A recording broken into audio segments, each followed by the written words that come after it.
Some people don't find it easy to talk about their feelings. If they have never talked about them, it can be hard to begin. And year after year, it gets harder and harder, just like a callus on the skin. A wife watches while her husband packs his suitcase. A great change is coming into their lives, but maybe it is easier to talk about the suitcase. She watched him pack his clothes and his wedding suit into his old suitcase. She could smell his cologne. When did he last wear cologne? Ah, at their wedding. It smelt strange then too. She never wore perfume. What use was perfume to a working woman like her? And married women who wear perfume are looking for lovers, trying to catch other men. That's what people say. She already had a good, hard-working husband with a shop of his own. What more can a woman want? She began to feel better now, thinking about her good luck. Lost in her thoughts, she jumped at the sound of the suitcase shutting. His eyes went slowly round the room, looking for, what? She looked up at him. I put out all the clothes that you need, she said. And you can't get any more in. It's a small suitcase. He looked at her for a moment. A Chinese girl like any other Chinese girl, small eyes, flat nose, smooth pale skin, and long straight hair, now pinned up tidily, in the way of married Chinese ladies. She wore her usual light blue samfu. No, she was not a beauty, he thought, but she was a hard worker. His family was right when they said to him, "She will make a very good wife, work hard for you, give you many sons." And it was true. He never had to complain about her, not once, from the day they married and moved into their new home, with his future in the same suitcase. Her face was the same now, as it was then, neither soft nor hard, never showing what she felt or needed. He didn't know what she needed. And he never asked. It's a good suitcase, it's lasted a long time, he said. Yes, I suppose. But it's still small. She got up from the bed, and shook the pillows. They needed washing, she thought.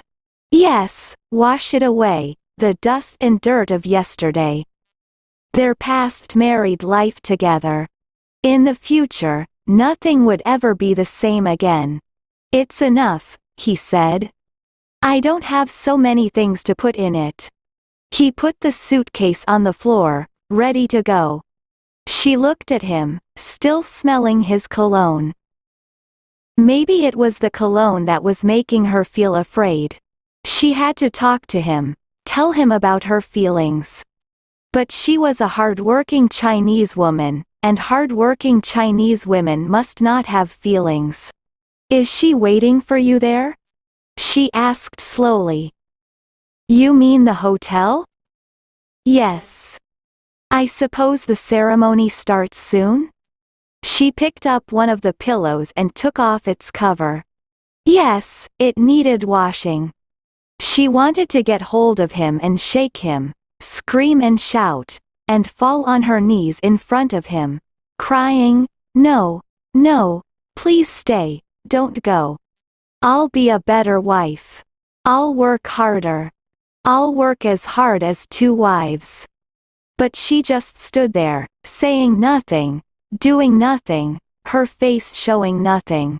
I suppose, he said. You'll be back in 2 days? He didn't want to talk about her feelings. She never did before. But then it wasn't every day that your husband brought home a new wife. A younger wife. Only 19. And beautiful because she was young and happy, and had big dark brown eyes, bright eyes. He only saw her once before he decided, but he remembered her eyes. It would be good to add her to the family, he thought. Now he would have 2 hard-working wives, one stronger than the other, but the young one would be like a new flower in the house. He picked up his suitcase. Yes, perhaps sooner. I don't know, he said. I'll take care of the shop, she said. When you come back, with her, I'll have some jobs for her to do. She sat on the bed again, suddenly feeling tired and old. He didn't understand. No one understood. She couldn't ask him not to go. People would say that she was wrong even to ask him. Of course, he said. He was pleased that she thought of business.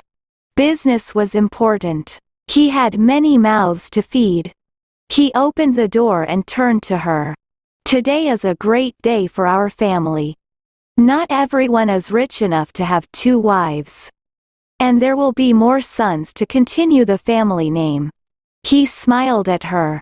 Yes, not everyone, husband? She looked up at him, waiting, hoping. I have to go now. I'm late. He did not want her to say anything.